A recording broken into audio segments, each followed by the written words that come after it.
Hello बच्चों, motion learning में आपका स्वागत है। और पी ब्लॉक चैप्टर में जो हम पढ़ रहे हैं, आज जो 7th लेक्चर है हमारा, वो किस पर है बेटे? फास्फोरस के अपर रूप। बड़ा ही सिंपल सा टॉपिक है। पूरा टॉपिक आप आराम से समझिएगा। इस पूरे के पूरे टॉपिक में से एक क्वेश्चन आपके बोर्ड्स में तो जरूर बनेगा, और आपके जो कॉम्पिटिटिव एग्जाम्स है वहां भी इसमें से एक क्वेश्चन जरूर आता है। तो फास्फोरस के अपर रूपों में पहले हम बात करेंगे श्वेत फास्फोरस की। ठीक है, फास्फोरस के बेटे 3 अपर रूप होते हैं, श्वेत फास्फोरस, रेड फास्फोरस और ब्लैक फास्फोरस। जिसमें ब्लैक जो होता है वो अल्फा बीटा 2 टाइप का होता है, तो टोटल मिलाकर के ये जो होते हैं 5 टाइप के हो जाते हैं। तो मेन कौन से हैं? श्वेत, रेड और black. White, red and black. वाह, व्हाइट, रेड एंड ब्लैक, देखो दिख रहा है, व्हाइट, रेड एंड ब्लैक, बड़ा कॉम्बिनेशन वाला है। तो श्वेत फास्फोरस में हम देखें तो श्वेत फास्फोरस बच्चे जो बनता है वो कैसे बनता है कि हमारी जो चट्टानें होती हैं उन चट्टानों में से एक खनिज मिलता है, फॉस्फोराइट। कौन सा खनिज बेटे? फॉस्फोराइट। फॉस्फोराइट। इस फॉस्फोराइट को जब हम गर्म करते हैं, ठीक है, तो हमें क्या मिलता है? अपना श्वेत फास्फोरस मिलता है। अब गरम कैसे करना है? इसको कोक और रेत दोनों को मिक्स करके गरम करना है बच्चे। फास्फोराइट को गरम करना है आपको कोक और रेत मिला करके। कोक और रेत मिला करके आपको 1775 केल्विन पर जब आप फास्फोराइट खनिज को गरम करते हैं बच्चे, तो फास्फोराइट खनिज किस में परिवर्तित हो जाता है? आपके श्वेत फास्फोरस में। श्वेत फास्फोरस में कन्वर्ट हो जाता है। अब ये श्वेत फास्फोरस दिखता कैसा है? देखो भाई, ये श्वेत फास्फोरस कैसा दिखता है? मोम के समान श्वेत, इसका मोम के समान होता है।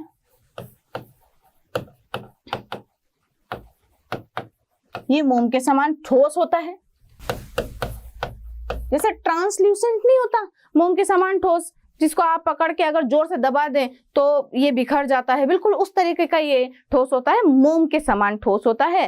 दूसरा, अगर इसकी बात करें कि भी कुछ समय के पश्चात यदि इसको कमरे के ताप पर कुछ समय के लिए यदि रख दिया जाए, तो कुछ समय पश्चात या कुछ समय के लिए रखने पर, वायु में खुला छोड़ने पर, कुछ समय के लिए वायु में खुला छोड़ने पर क्या होता है? वायु में खुला छोड़ने पर जो इसकी परत है, ऊपर की जो सरफेस है, वो वायु के साथ में अभिक्रिया करके श्वेत फास्फोरस जो है ना बेटे, वो रेड फास्फोरस में कन्वर्ट होने लगता है। और इसकी जो ऊपरी परत है ना, ये पीली पीली सी होने लगती है। तो कुछ समय के लिए वायु में खुला छोड़ने पर ऊपरी परत लाल फास्फोरस बनने से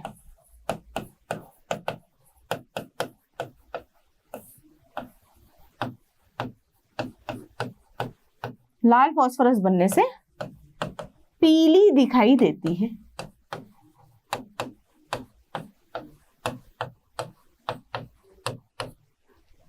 तो टोटल मिला के बात ये हुई कि श्वेत फास्फोरस को फिर अब वायु में खुला नहीं छोड़ना है, क्योंकि ऑक्सीडाइज होकर के या ऑक्सीकृत होकर के कैसा बना लेती है? लाल फास्फोरस में कन्वर्ट हो जाता है, और ऊपरी परत जो है इसकी कैसी होने लगती है बेटे? पीली पीली सी दिखाई देने लगती है। अब कमरे के ताप पर ये स्वतः ही जो है वाष्पित होने लगता है। यानी कि क्या होता है कि जो श्वेत फास्फोरस को आपने कमरे में रख दिया, तो देखो वायु की उपस्थिति में ये जो है ऑक्सीडाइज होना शुरू हो जाएगा। अब ये धीरे धीरे वाष्पित भी होना शुरू हो जाता है कमरे के ताप पर ही। तो इसका बॉइलिंग पॉइंट कितना कम है, देखो कमरे के ताप पर ही ये वाष्पित होने लगा है ना। अब कमरे के ताप पर यदि कोई चीज वाष्पित हो रही है, तो इसकी एक प्रॉपर्टी होती है केमिल्यूमिनेसेंट, स्फुरदीप्ति। ये शो करता है। स्फुरदीप्ति क्या होती है कि यदि आपने किसी चीज को रख दिया तो कमरे के ताप पर अंधेरे में वो ग्लो करने लगता है ना। अंधेरे में जैसे जुगनू नहीं चमकते हैं, ऐसे ये भी चमकने लगता है। तो क्या होता है कि कमरे के ताप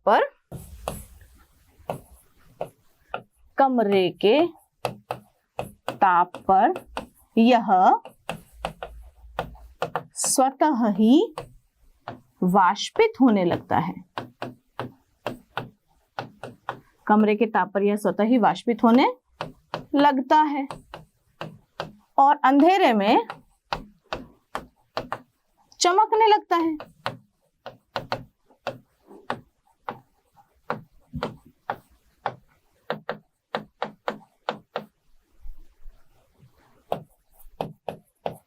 और अंधेरे में चमकने वाला जो ये गुण है ये क्या कहलाता है?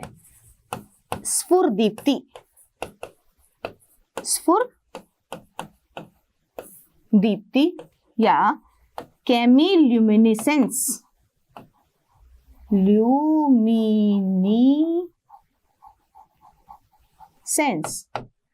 केमिल्यूमिनेसेंस कहते हैं। ये याद रखिएगा बेटे, ये जो वर्ड्स आते हैं ना ये बड़े इंपॉर्टेंट होते हैं। केमिल्यूमिनेसेंस क्या होता है? तो भाई अंधेरे में यदि कोई आइटम या कोई भी अपना जो पदार्थ है जब वो ग्लो करने लगता है तो इस जो प्रोसेस है इसे स्फुरदीप्ति कहते हैं। ये जो गुण है इसे केमिल्यूमिनेसेंस कहते हैं।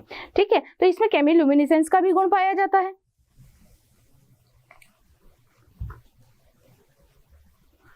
तो फिर अब क्या करें कि केमिल्यूमिनेसेंस नहीं शो करे या वायु में खुला छोड़ने पर जो इसकी परत है उस पर लाल फास्फोरस नहीं बने, श्वेत फास्फोरस हमें श्वेत फास्फोरस के रूप में मिले, तो हम इसे क्या करें? प्रिजर्व करने के लिए यदि हमें रखना ही है तो फिर हम इसे क्या करते हैं? इसलिए इसे प्रयोगशाला में कैसे रखते हैं? पानी के अंदर डाल के रखते हैं बच्चों। यदि आपको कहीं पर श्वेत फास्फोरस मिल जाए ना तो उसको ऐसे ही नहीं रख देना घर में, ला करके पानी में डाल के रखना, तो फिर वो ये सारी चीजें नहीं शो करेगा। ठीक है, तो इसलिए इसे प्रयोगशाला में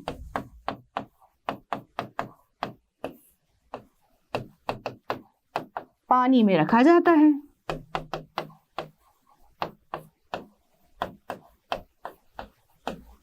प्रयोगशाला में कहाँ रखा जाता है? इसको पानी में रखा जाता है। अगली बात है, यदि हम इसकी बात करें तो इसके स्ट्रक्चर को देखिए आप। ये श्वेत फास्फोरस है, ये श्वेत फास्फोरस की स्ट्रक्चर है। इस स्ट्रक्चर में आपको नजर आ रहा होगा कि भाई फास्फोरस जो है वो लगभग चतुष्फलकी संरचना जैसा नजर आता है। चतुष्फलकी संरचना किसकी होती है बेटे? कार्बन की होती है ना। कार्बन की जो डायमंड जैसी जो संरचना होती है उसको चतुष्फलकी संरचना बोलते हैं। बट ये चतुष्फलकी संरचना जैसा तो नहीं है, बट उससे थोड़ा सा अलग है। तो हम बोलेंगे कि इसकी संरचना किस प्रकार की पाई जा रही है? विवृत चतुष्फलकी संरचना पाई जाती है। कैसी? विवृत, मूवी गाड़ी हुई, विवृत चतुष्फलकीय इसकी संरचना होती है, जिसमें देखो एक फास्फोरस दूसरे फास्फोरस से जो बॉन्ड एंगल बना हुआ है ना बेटे, वो बना हुआ है 60 डिग्रीज का। अब 60 डिग्री का या 60 डिग्री का जब यहाँ पर कोण होगा तो देखो चतुष्फलकी जो कोण होता है वो होता है 109.28 डिग्री का। उससे तो बहुत कम है ये कोण, है ना। अब ये कोण बहुत कम होने की वजह से क्या हो रहा है? यहाँ पर एंगल स्ट्रैंड आ रही है, कोणीय तनाव यहाँ पर उत्पन्न हो रहा है, और इस कोणीय तनाव के कारण ही यह कम स्टेबल होता है, मतलब कम स्थायी और अधिक क्रियाशील होता है। तो विवृत चतुष्फलकी संरचना है।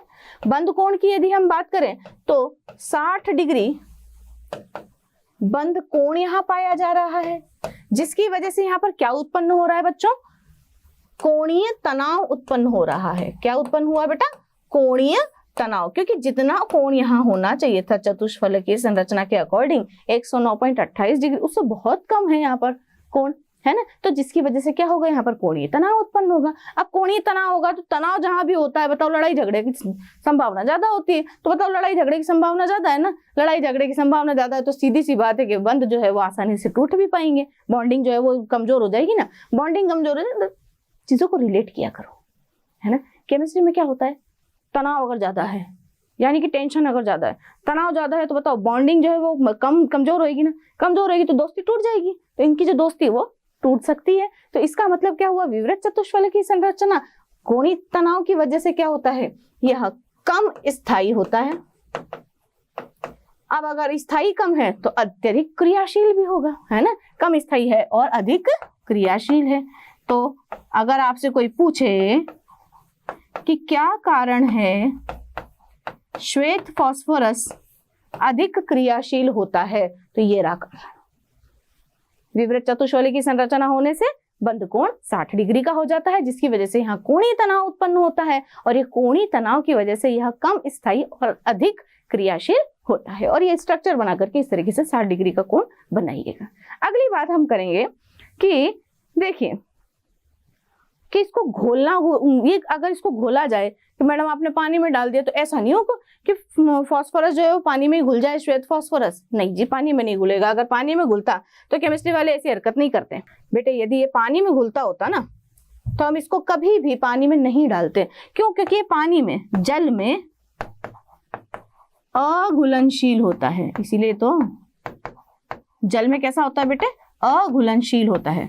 अब यदि रिएक्शन करवानी हो तो और इसको घोलने की जरूरत पड़े तो फिर काई में घोलेंगे, तो जल में तो ये अघुलनशील होता है, परंतु CH2 में ये घुलनशील होता है। बोलिए बात समझ में आ रही है कि जल में क्यों रखा है, क्योंकि ये जल के साथ में जल में अगर रखा जाएगा तो ये वायु के साथ में रिएक्शन नहीं कर पाएगा और खराब नहीं हो पाएगा और केमिल्यूमिनेसेंस भी नहीं शो कर पाएगा। और घोलने के लिए यदि हमें कोई मीडियम चाहिए ही तो हम CH2 में इसे घोल सकते हैं, कार्बन डाइसल्फाइड में इसको घोल सकते हैं। अब इसके अंदर से गंध कैसी आती है देखिएगा, ये लहसुन की तरह, जैसे लहसुन में गंध आती है ना बच्चों, इसकी घुलनशीलता वगैरह के बारे में बात हो गई है। श्वेत फास्फोरस को यदि देखा जाए, मतलब अगर इसकी फिजिकल प्रॉपर्टीज चेक की जाए ना, तो इसके अंदर से किस तरह की स्मेल आती है, लहसुन के समान गंध पाई जाती है इसमें। कैसी? लहसुन के समान इसकी गंध होती है बेटे, पाई जाती है। इसमें कैसी गंध पाई जाती है, लहसुन के समान गंध पाई जाती है। और कमरे के ताप पर ये फास्फोरस पेंटाऑक्साइड भी बना लेता है। दूसरा पॉइंट अगर मैं लिखूं कि कमरे के ताप पर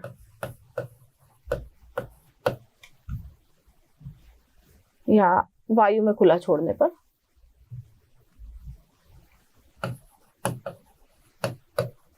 वायु में खुला छोड़ने पर यह ऑक्सीजन के साथ अभिक्रिया कर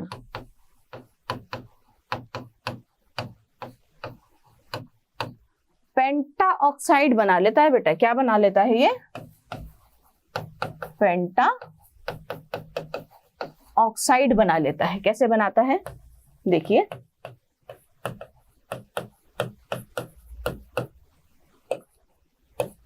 P4 की रिएक्शन यदि आप ऑक्सीजन के साथ में करवाते हैं तो देखिए इस तरीके से ही पेंटा ऑक्साइड का फॉर्मेशन कर लेता है वायु की उपस्थिति में ऑक्सीजन के साथ में। इसीलिए इसको ऑक्सीजन में खुला नहीं छोड़ते हैं, वायु में खुला नहीं छोड़ते हैं, और कहाँ डालते हैं? पानी में डाल करके हम लोग रखते हैं। ठीक है। अब कार्बन डाइऑक्साइड के वातावरण में या कास्टिक सोडा के साथ में रिएक्शन करके ना फॉस्फीन भी बनाता है, यानी कि कार्बन डाइऑक्साइड के अक्रिय वातावरण में ये जो है कास्टिक सोडा और वाटर के साथ में मिक्स होकर के क्या बना लेता है? अपना फॉस्फीन बना लेता है। तो वो वाली रिएक्शन भी देखें आप। कार्बन डाइऑक्साइड के अक्रिय वातावरण में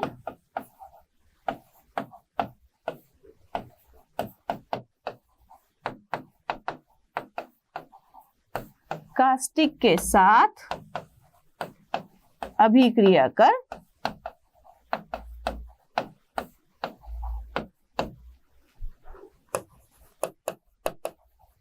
फॉस्फीन का निर्माण कर लेता है। देखिए फॉस्फीन जो है PH3 जैसे अमोनिया होता है ना, बिल्कुल उसी प्रकार होता है फॉस्फीन। फॉस्फीन किस प्रकार बनेगा यहाँ से देखिए कि ये जो आपका P4 है यानी कि श्वेत फॉस्फोरस है, P4 है, ये कास्टिक के साथ में 3 मोल ऑफ NaOH को कास्टिक सोडा बोलते बेटे। ये रिएक्ट करके किसके प्रेजेंस में? कार्बन डाइऑक्साइड के अक्रिय वातावरण में। कार्बन डाइऑक्साइड के अक्रिय वातावरण में क्या बना लेगा? फॉस्फीन बना लेगा बेटा, PH3 बना लेगा, और यहां से NaH2PO2 सोडियम हाइपोफॉस्फाइड जो है वो यहां से सोडियम हाइपोफॉस्फोराइड जो है वो यहां से मुक्त हो जाएगा, है ना। क्या है ये? सोडियम हाइपोफॉस्फोराइड, सोडियम हाइपोफॉस्फोराइड बना लेता है और फॉस्फीन हमें यहाँ से प्राप्त होती है। तो श्वेत फास्फोरस के बारे में हमने जितनी भी बातें पढ़ी मैं एक बार उसको समराइज कर देती हूँ कि श्वेत फास्फोरस कैसा होता है? मोम जैसा ठोस होता है। जो हमारी जो चट्टानें होती है वहां पर जो खनिज पाया जाता है फॉस्फोराइट, उसे कोक और रेत के साथ में जब गर्म किया जाता है 1775 केल्विन पर, तो ये हमें क्या मिलता है? अपना श्वेत फास्फोरस मिलता है।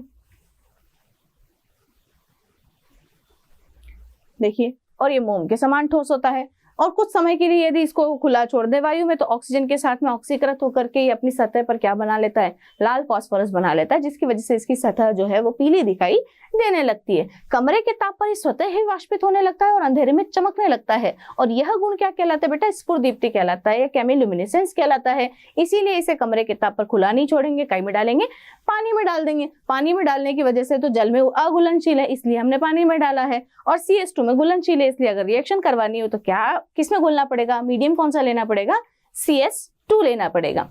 अब इसकी संरचना देखिए, संरचना कैसी है भाई, विवृत चतुष्फलकी है, जिसमें 60 डिग्री का बंध कोण पाया जाता है, जो कि बहुत कम है, और बहुत कम होने की वजह से यहाँ कोणीय तनाव पाया जाता है।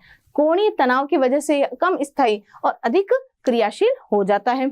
अगली बात यदि हम श्वेत फास्फोरस की करें तो अब श्वेत फास्फोरस क्या, लहसुन की गंध के समान गंध इसमें से आती है। यदि आपको इसको पहचानना है तो स्मेल करके देख लेना, अपने आप ही समझ में आ जाएगा कि श्वेत फास्फोरस पड़ा है। लहसुन समझ के उसे काम में लेने की कोशिश नहीं करनी है। वायु में खुला छोड़ने पर ये क्या बना लेता है, पेंटाऑक्साइड में परिवर्तित हो सकता है ऑक्सीजन के साथ में रिएक्ट करके। कार्बन डाइऑक्साइड के अक्रिय वातावरण में यदि इसकी कास्टिक सोडा के साथ में रिएक्शन करवाई जाए तो ये क्या बनाता है बेटे, फॉस्फीन बनाता है, और सोडियम हाइपोफॉस्फोराइट यहाँ से मुक्त होता है। होप आप लोगों को समझ में आया होगा। अब हम बात करेंगे लाल फास्फोरस की। अब देखिए लाल फास्फोरस, ये लाल फास्फोरस जो है ये कैसे प्राप्त होगा, हमें श्वेत फास्फोरस से प्राप्त होगा। देखिएगा, लाल फास्फोरस प्राप्त करने के लिए आप क्या लेंगे, जो अपना श्वेत फास्फोरस है बेटे, श्वेत फास्फोरस को आप 300 डिग्री सेल्सियस, 300 डिग्री सेल्सियस या 573 केल्विन पर इसको गर्म करेंगे तो आपको क्या मिल जाएगा, लाल फास्फोरस मिल जाएगा। क्या मिलेगा बेटे, लाल फास्फोरस।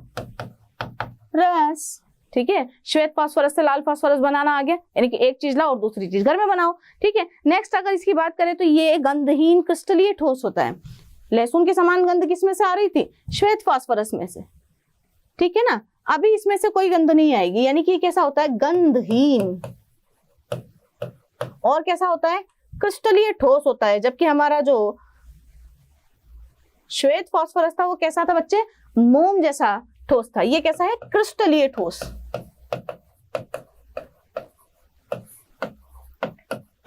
क्रिस्टलीय ठोस।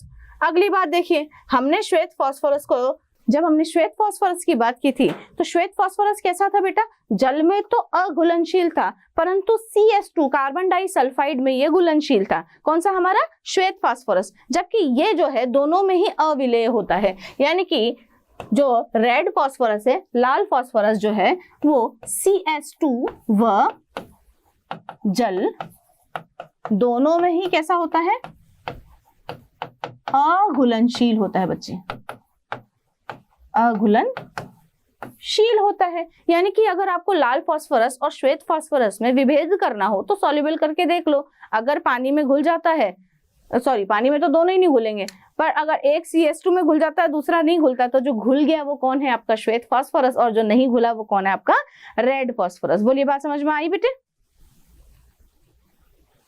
ठीक है, तो ये जो पॉइंट है ना, ये श्वेत फास्फोरस व लाल फास्फोरस में विभेद करने का काम कर सकता है।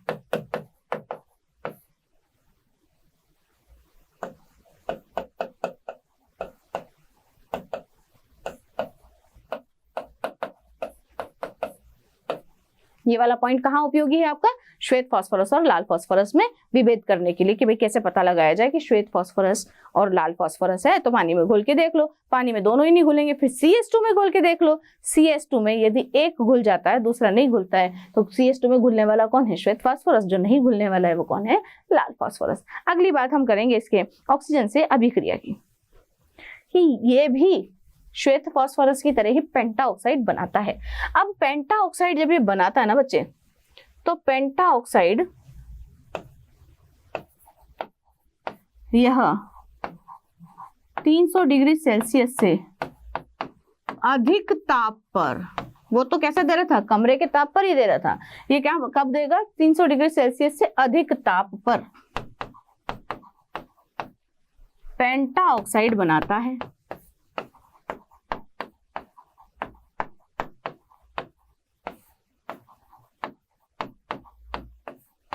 कैसे बनाता है? रिएक्शन सेम रहेगी।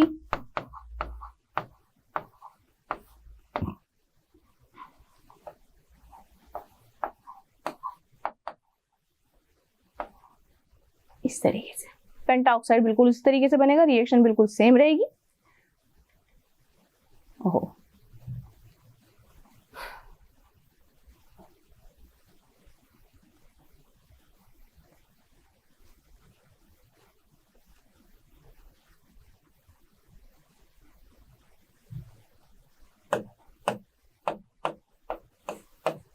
पेंटा ऑक्साइड बनाता है।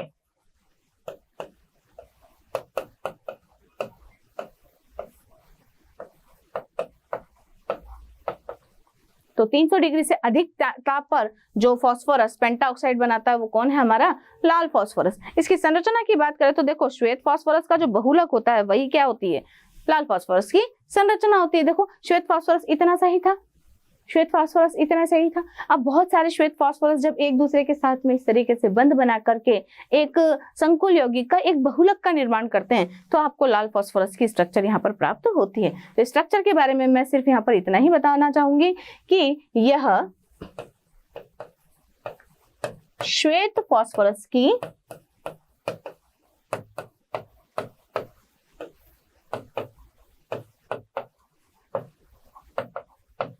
बहुलकीय संरचना दर्शाता है। तो लाल फास्फोरस कैसे प्राप्त होता है? श्वेत फास्फोरस को आप 300 डिग्री सेल्सियस पर गर्म करो तो आपको क्या मिलेगा? लाल फास्फोरस मिलेगा। गंधहीन होता है, क्रिस्टलीय ठोस होता है, CH2 और जल दोनों में ही अविलेय होता है और 300 डिग्री से अधिक के ताप पर यह पेंटाऑक्साइड का फॉर्मेशन करता है और इसकी स्ट्रक्चर जो है श्वेत फास्फोरस की बहुलकीय स्ट्रक्चर होती है। अब आप बोल रहे कि मैडम आपने श्वेत फास्फोरस से लाल फास्फोरस प्राप्त किया, अब लाल फास्फोरस से वापिस श्वेत फास्फोरस प्राप्त करना हो तो क्या करेंगे? मैं बताती हूँ क्या करते हैं। देखिए, अक्रिय वातावरण में कार्बन डाइऑक्साइड के अक्रिय वातावरण में पहले तो आप इसको क्या करो कि गर्म कर दो। मतलब अक्रिय वातावरण जरूरी नहीं है कार्बन डाइऑक्साइड को ही हो, किसी और का भी हो सकता है। अक्रिय वातावरण होना चाहिए जिसमें किसी और के साथ में ऑक्सीजन वगैरह के साथ में रिएक्ट ना करे। अक्रिय वातावरण में आप इसको गर्म करोगे तो इसकी क्या बनेगी बेटे? वाष्प बनेगी। अब इस वाष्प को जब आप पानी से ठंडा कर लेते हो ना तो वापस आपको श्वेत फास्फोरस मिल जाता है। कैसे मिलेगा? देखिए, अक्रिय वातावरण में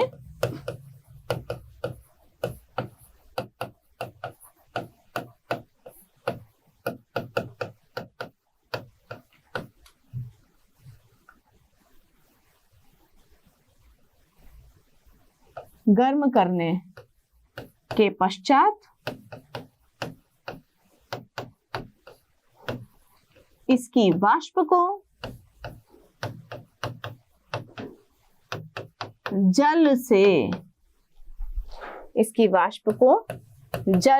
ठंडा करने पर श्वेत फास्फोरस प्राप्त होता है।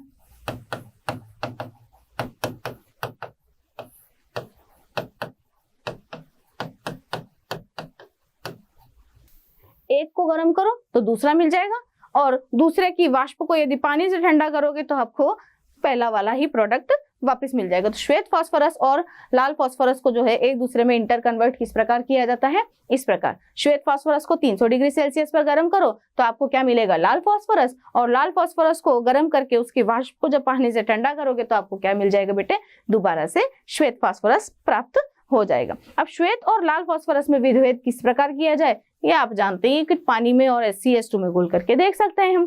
ठीक है, तो लाल फास्फोरस और श्वेत फास्फोरस का जो ये कंपैरिजन है ये आपको समझ में आया होगा। अब हम बात करेंगे ब्लैक फास्फोरस की। किसकी? काले फास्फोरस की। देखिए, काला फास्फोरस सर्वाधिक स्थायी फास्फोरस का अपर रूप होता है। काला फास्फोरस सर्वाधिक स्थायी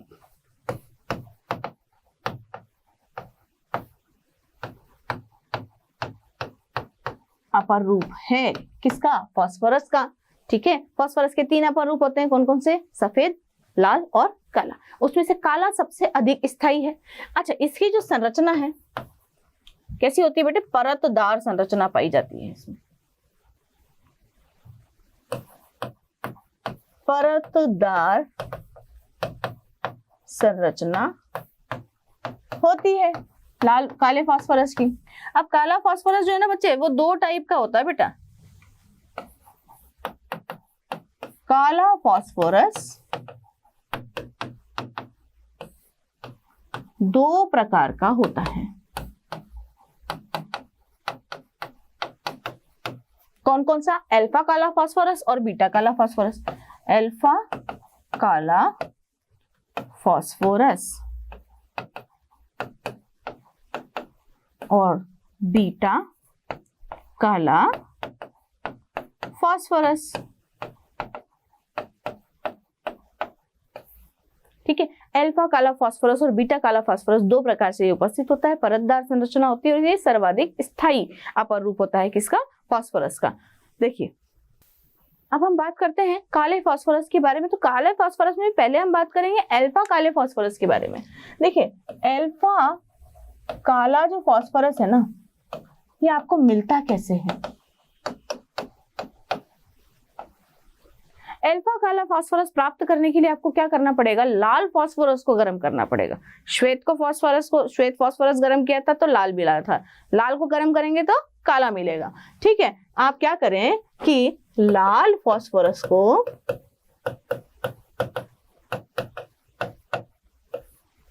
जब आप 800 केल्विन ताप पर गर्म करते, देखिए कभी कभी मैं यहाँ लिखती हूँ डिग्री सेल्सियस टेम्परेचर, कभी कभी मैं लिखती हूँ यहाँ पर केल्विन टेम्परेचर। एक्चुअली क्या है, मैं आप लोगों की सुविधा के लिए इस टेम्परेचर को राउंड फिगर में कन्वर्ट कर देती हूँ ताकि आपको वो 73 में और 74, 75 इसमें याद नहीं रखना पड़े। आप राउंड फिगर में टेम्परेचर को याद रखें और वो इजीली आप लोग को याद हो जाए। ठीक है, तो 800 केल्विन टेम्परेचर पर जब आप इसको गर्म करेंगे तो आपको क्या मिलेगा? काला फास्फोरस। और काले में भी कौन सा? अल्फा काला फास्फोरस। ठीक है, तो लाल फास्फोरस श्वेत फास्फोरस को गर्म किया तो क्या प्राप्त हुआ? लाल फास्फोरस। लाल फास्फोरस को गर्म किया तो क्या मिला बेटे? अल्फा काला फास्फोरस। अब अल्फा काला जो फास्फोरस होता है ना, इस अल्फा काला फास्फोरस की जो संरचना होती है एकंताक्ष या त्रिंताक्ष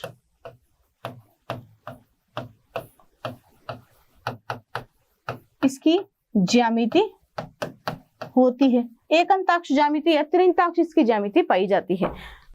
और देखिए, काला फास्फोरस आपको लाल फास्फोरस को 800 केल्विन ताप पर गर्म करने पर प्राप्त होगा। एकंताक्ष या त्रिंताक्ष इसकी ज्योमेट्री होती है, यानी कि इनकी जो ज्यामिति होती है वो एकंताक्ष या त्रिंताक्ष इसकी ज्योमेट्री होती है। और यह जो है क्रिस्टल के रूप में पाया जाता है। और इसके क्रिस्टल्स कैसे होते हैं बेटा? अपारदर्शी क्रिस्टल होते हैं इसके, काले फास्फोरस के, अल्फा काले फास्फोरस के अपारदर्शी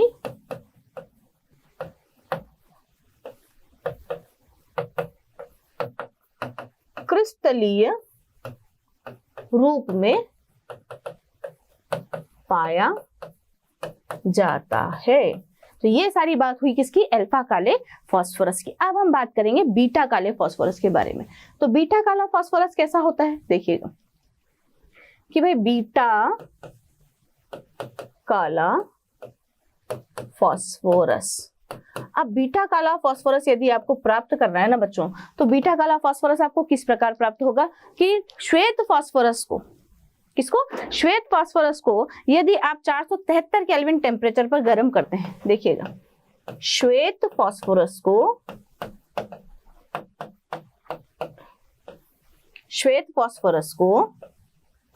473 केल्विन टेम्परेचर पर गर्म करने पर और बहुत उच्च दाब, कितना? लगभग 4000 से 12000 वायुमंडलीय दाब, एटमॉस्फेरिक प्रेशर, इतना खतरनाक प्रेशर, एटीएम लिख देती हूँ, वो वाला एटीएम नहीं, पैसे वाला नहीं, एटमॉस्फेरिक प्रेशर। तो 473 केल्विन और 4000 से 12000 केल्विन जो दाब होता है, वायुमंडलीय दाब होता है, उसमें भी अक्रिय वातावरण में, उस पर भी क्या चाहिए? अक्रिय वातावरण चाहिए। बड़े नखरे वाला है भाई, अक्रिय वातावरण भी चाहिए, तब जाकर के साहब मैं बीटा काला फास्फोरस बनाऊंगा। अच्छी बात है। सबसे नखरे वाला फास्फोरस, मैं बोलती हूँ इसको, सबसे नखरे वाला फास्फोरस कौन है? अपना बीटा काला फास्फोरस। कितने नखरे इसके देखो। श्वेत फास्फोरस बेचारा अपने आप ही खनिज की चट्टानों को, फास्फोराइट को गर्म किया था तो आराम से मिल गया था, है ना। लाल बनने में भी कोई प्रॉब्लम नहीं है। अच्छा, लाल से अल्फा ब्लैक फास्फोरस बनाने में भी ज्यादा मशक्कत नहीं करनी पड़ी। ये सबसे ज्यादा नखरे वाला फास्फोरस है। क्या बोलता है? श्वेत फास्फोरस लाओ, इतना मेरे को टेम्परेचर दो, 473 केल्विन टेम्परेचर में, 4000 से 12000 एटमॉस्फेरिक प्रेशर के दाब पर, और अक्रिय वातावरण में मैं जाकर के बीटा काले फास्फोरस में परिवर्तित होऊंगा। अच्छी बात है। संरचना कैसी होती है? ये रही, परतदार इसकी संरचना पाई जाती है। परतदार संरचना इसकी होती है। ये आपको नजर आ रही, एक षटकोण एक दूसरे के ऊपर परत दर परत, ये एक परत है, इसके नीचे दूसरी परत, इसे लेयर फॉर्म्ड में ये पाया जाता है। तो बीटा काला फास्फोरस के बारे में इतना ही है।